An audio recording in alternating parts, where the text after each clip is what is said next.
Gas कितने आ जा देख भाई भोले लाइट बंद करो मैं करना पानी भी नाली आ रही है नाम दसो नहीं ये कितनी सिलेंडर पानी का सर्दियों का साथ सर्दियों का काम ठीक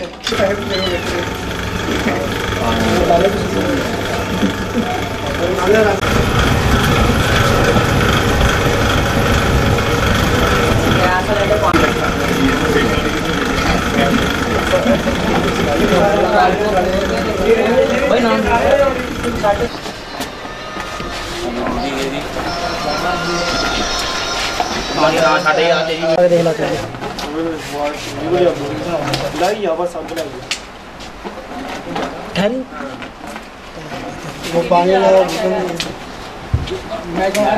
चुप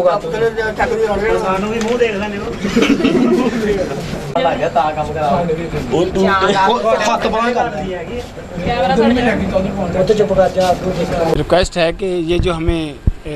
अभी तकलीफ़ आई हुई है उसके बारे में वो गौर करें, क्योंकि ये ज़िंदा जानों का मसला है। तो ये पानी के नल में से पाइपों में से गैस खारिज हो रही है, तो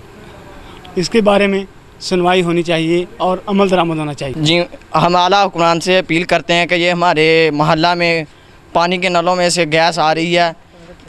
ये इनसे रिक्वेस्ट की जाती है कि ये छोटे छोटे बच्चे हैं जो जब मोटर चलाते हैं, पंप चलाते हैं, उनमें से जो गैस आ रही है, पानी का इतना नाक़िस निज़ाम है कि पानी वहाँ आता नहीं, उसमें गैस आ रही है।